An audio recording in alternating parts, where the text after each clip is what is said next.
Hello and welcome to Yellowbird Hotline Podcast Radio Time, which is what we're calling it now.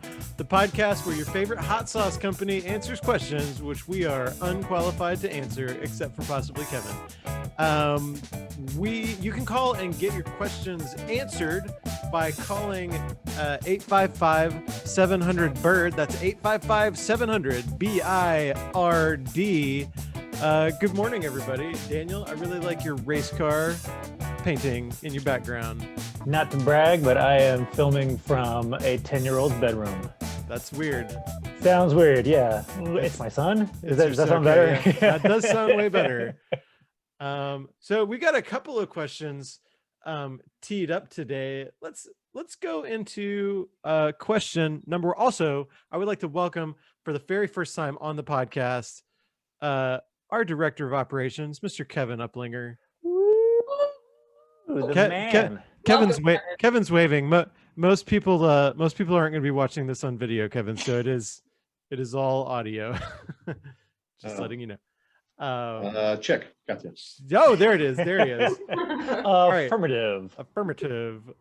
All right. Let's queue up question number 1. Are you ready? Ready. I guess. Are you guys planning on making a chili pequin hot sauce? Anonymous caller. I have to talk out loud, right? Yeah, you can totally talk out loud. I was just shaking my head. Yeah, you should. Kevin was shaking his head because Kevin's got to make it. I just want to like linger on that call for a second. I mean, I think historically we've gotten questions that, I mean, we appreciate them, but they're not known for their brevity. That was amazing. They got to get right to the point. Got right to the point. Yeah, done. We didn't even know his name, so we'll just call him. We'll just have to call him Caller Stan. Yeah. Caller Stan. Yeah. Stan's love chili pequin. I love chili pequin. Chili pequins are actually bird peppers. So yeah, they are known as bird peppers. Isn't Cholula a chili pequin sauce? I do not know that. Mm-hmm. Oh my gosh. I mean, how do we not have that information? I'm pretty sure that it's a chili pequin sauce. I thought that you were the one that Googles these things. Oh man. I'm off my Google. Burn. Normally when we see like the teensy weensy peppers, and Kevin, maybe you can explain this to us, like whether it's the chili pequin or a sport pepper or whatever, like the little peppers, when we see those in a bottle, they're not normally blended up. It's like the bird peppers and then the vinegar, and then you shake it onto your beans and rice. Is there a reason why that is? Usually you can't pickle enough to make it profitable. Yeah. Gotcha. It's hard. Chili pequins usually are tiny. you got like a couple peppers in there, and then they fluff it up with other peppers to make it spicy, because I mean it could take you a full day to pick one plant. Yeah. That's one whole bottle. So unless you have like Cholula does have chili pequin and chili de arbol in it. But the first ingredient is water. So they've got water and then arbol and pequin peppers. So I wonder how much pequin they use. And I wonder I wonder how they get all those peppers picked. Cholula, are you listening? Call us. Hey guys, help us out. Yeah. How do you pick all those little peppers? I mean, Aaron, like you're our resident gardener. Like, do you have a pequin plant right now, or is it all like no? bird peppers? My parents have a pequin plant. Yeah, her dad. And they love just keeping them dried on the table, and they just will crack them like cracked pepper, put them on their food. But no, I'm not interested in the teeny tiny ones. We have in our backyard right now. Her dad has the one pequin plant, and it's just like in a little pot, and it gets full of like really nice looking chili pequins. Was it once a year or fruit a couple of times? I mean, it's pretty much throughout the summer, the same as most other pepper plants. But yeah, like it takes a couple of days to like get all of them off that plant, and they end up with this many, like just a little tiny little thing of chili pequins. And like our farmers that grow all of our peppers, like they're all picked by hand. So I don't know if there is a pequin harvester machine. So Stan, If you can get us free chili pequin, chili pequin peppers of the chili. I think can talk. Stan needs to walk out there with some tweezers and let us know, like time, how long it takes, and then we can convert that to a formula. And I don't know what we would do with it, but it would be cool to know. What we need to do is train some birds to be able to pick those and put them in a basket. Yes. Yeah. Like carrier Do pigeons. that. Yeah. Kelsey, I feel like that's your area of expertise. Carrier pigeons? Yeah. Training carrier pigeons to pick peppers? I'm not putting it above my area of expertise. I have taken up a lot of hobbies this year in 2020. So just add that to the mix, training birds. Why not? There's got to be a book on Amazon about it. You eat all you can and you deliver the rest. Hey, while we've got, guys, I don't think we're going to have Kevin on every episode of the podcast because he's a real busy guy. What we were discussing a couple of weeks ago something, and it came up the difference between sour cream and yogurt. I promised that we were going to get to it on another episode, and I feel like this might be the episode because a little backstory right after we recorded that podcast, I was at the kitchen, and somehow, Kevin, how did it come up that we were talking about it? Was it Kerrigan mentioned something about sour cream, or I don't know. Y'all just announced that sour cream and yogurt are the same thing, and couldn't be more wrong. Oh, I mean, that's a hot take because George texted me right after that conversation and was typing in all caps, "You're not going to believe this, sour cream and yogurt are the same thing." I was like, all right, man. I've been wrong. I've been wrong before. Not around me. This is new. So just that for your argument that they're the same thing, then so is dry aged beef and what? And yogurt. And yogurt. Dry Same thing. aged beef and yogurt. They're both aged with bacteria. But so if I took cream and fermented it the way that you ferment for yogurt, what do I end up with? Sold. Do I end up with whole milk a yogurt? Slim Jim Cream yogurt? Yes, the processes of making them are very similar. Okay. They're made with two different parts of the cow. The cream and the milk. Those are two different parts. It's like I made a steak with a ribeye or a fillet. It's the same argument. Okay. I would like so that. Yeah, I can get down with that. So you could still say, though, if you make a ribeye or a fillet, you could still say that you had made a beef steak. This is a beef steak, right? Yes. But if you make sour cream and yogurt, you can't say they're both the same because there's no combination for them.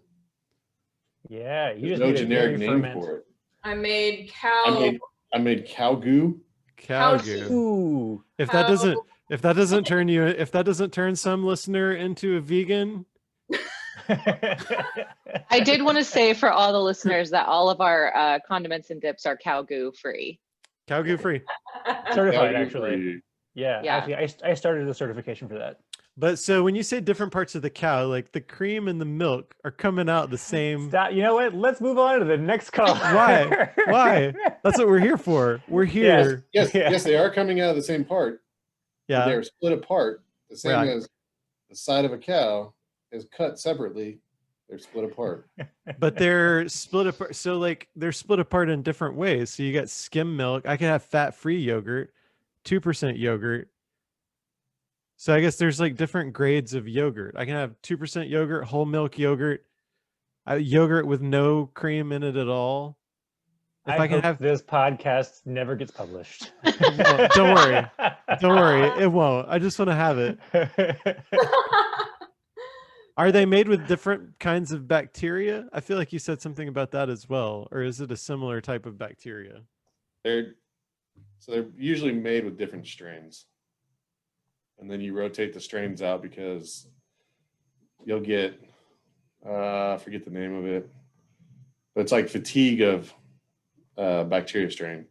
So you'll essentially have, like, you rotate every batch between the different strains so that the kettles and the materials can keep fermenting at the high rates. Is that this somehow the same as like when you rotate crops on a field or something, like nutrients deplete? Similar, but it's more, you're getting fatigue inside the machinery. Like it's still, like, even though you clean it, it's still somewhat inside a tank, like because of the air and nooks and crevices sometimes. And so eventually that bacteria. You got bacteria in your crannies. Yeah. Which I feel like this is what's crazy to me, again, from a marketing standpoint, is that like there are yogurt companies that really lean into that too. Yeah, Yakult yogurt has lactosability. That's not. Yeah, that's exactly what it is. Or like, who was Dannon would always talk about, like their LKCI immunitas. Like, okay, like, can we talk about that, Kevin? Do we have any like bacteria in our stuff that we can like brag about? Sure? No, we have no bacteria. We have kill steps for that. Yeah, you know what? We So specifically let's brag about that. I have decided full stop that I can be friends with anyone as I'm getting to know them. If they mention talking to me about their gut biome health, I am out. It's been nice. It's been great, but that's just really not where I want to go. It's really not where I want to take that relationship. How far in do you have to be before somebody can mention their gut biome to you? That's different for each person. I think that's a special step. Hey, honey, I sure am having fun on our honeymoon. I'm just really worried about my gut biome with all this rich food. No! Spend the day apart and think about what we've done. Yeah, I was thinking we could go see the lighthouse later. No chance. I think you just, if you're gonna enjoy your yogurt, just enjoy it. I don't need to know its backstory or how many bacterias are in it. That's between you and your spoon. There's a lot of things about yogurt that I love, but there's also one thing that I really hate, and that's being around someone while they're eating it. It's like, if you don't like listening to someone eat a banana with their mouth open, it's kind of the same. It's not a fun place to be, being around someone eating yogurt. So for everybody who doesn't know the context of this, I eat yogurt for breakfast every morning. I'm imagining George. This is the first time I've heard this take. I'm imagining George like licking the bottom of like the Yoplait foil and like getting it all over his mustache. Is that not how you're supposed to do it? No, you're doing it right. You're doing it right. I'm just saying, it's one of those things. Like, you don't have to be around somebody while they're eating yogurt. So this is a strong case. Yeah, a strong case for Go-Gurt, indeed. But babe, my gut biome. No.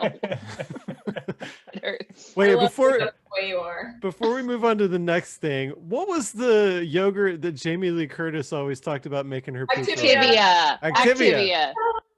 I was like, you said Dannon. I was like, wait, was Dannon the Jamie Lee Curtis? It was Activia. That was a great SNL skit too. Is Activia made by Dannon? Oh man, I don't know. Maybe. I don't know.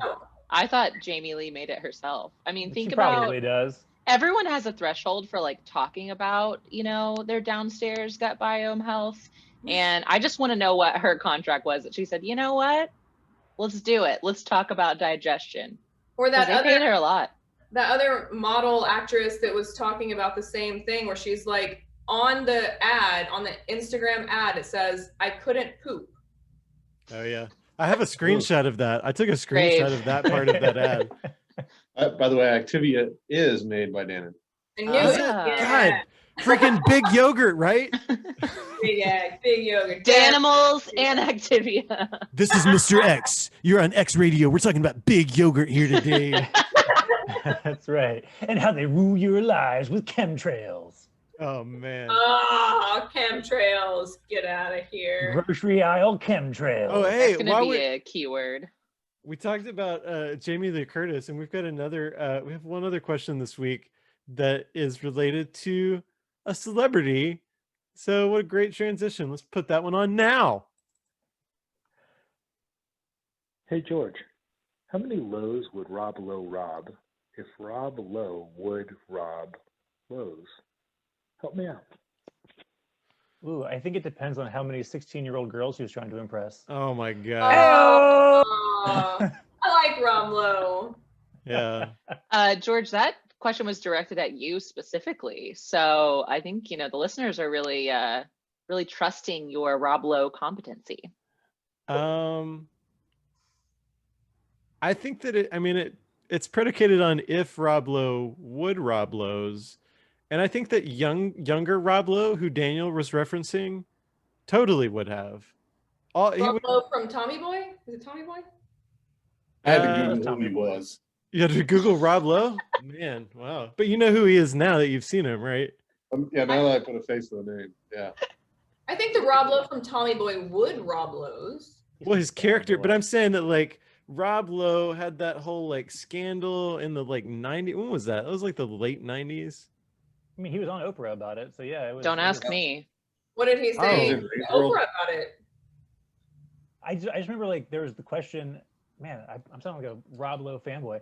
Hey, so Rob Lowe, like, when did you discover that she was not 18 yet? And his answer was, too late. Yeah. Yikes. Ooh. Yeah, it was a. But no, it was like there was a. What was it? There was like a sex tape, and then somebody tried to sue him. How old is it? The family sued him or something.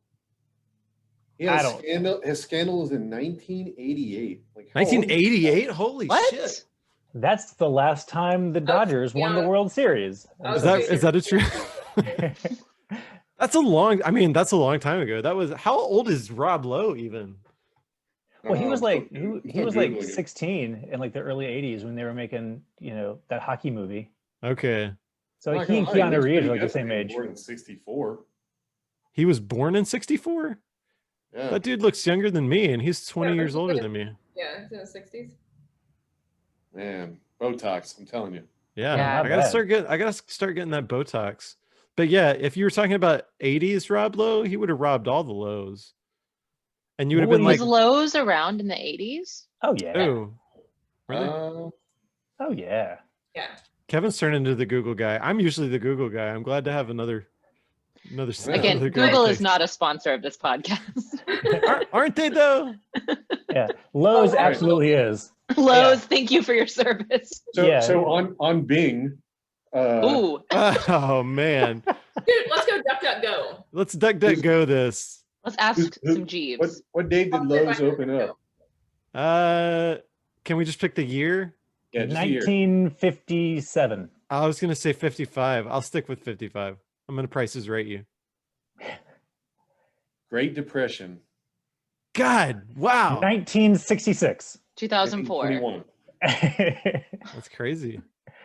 Wow. So by Prices Right Great rules. Depression in 66. I'm joking. But it's Rob? It's a comedy podcast, guys. Right? Yeah. It is now. Yeah. We'll have to reclassify it. Is Rob Lowe related to the original Lowe's family? Do we know? Because if so, if you're stealing from your own family, is that somehow legal? No, it's not.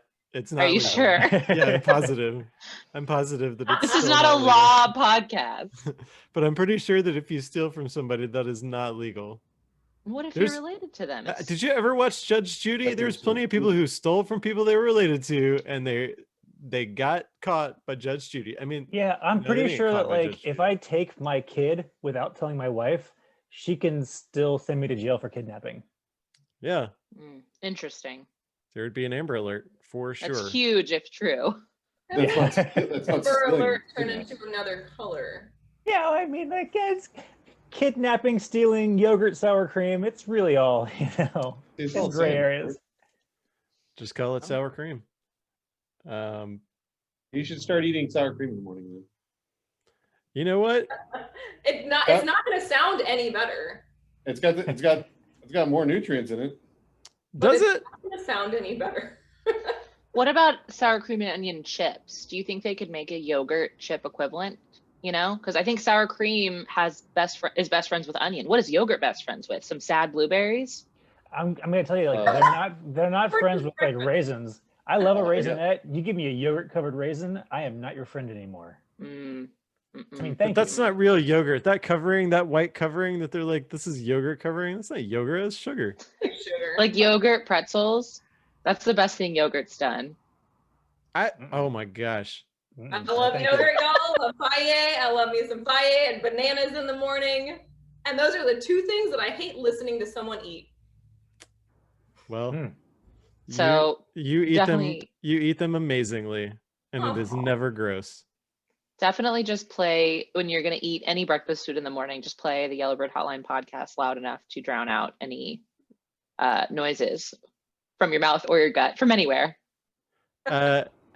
Well, we covered a whole lot of ground today. Hey, Kevin, are we going to get you back on the podcast after your first experience on the podcast? Are we going to get you back? Is my next question. Yeah, as long as we do it around 4, around happy hour. Okay. There he is. I like that. All right. idea. Yeah. So, guys, ask some more manufacturing related questions. Ask us your hot takes on food manufacturing, because Definitely, Kevin, I want to come up with a strong opinion, and then have Kevin correct me on the air. I want to have a segment where we just have people call in and record themselves eating food and have Aaron react to it. Okay, yeah. And they have to guess the food. Oh, that sounds Ooh. disgusting. So please call in. Sounds like a Yeah. challenge. Crunches, some good smacks, some good sips. I want to hear it all. Oh my gosh. Oh, Well, we're going to call it. We're going to call it for this podcast. Everybody make sure to get your hot takes, your hot questions in at 855-700-BIRD. That's 855-700-BIRD. Don't forget to hug your pets and stay spicy out there.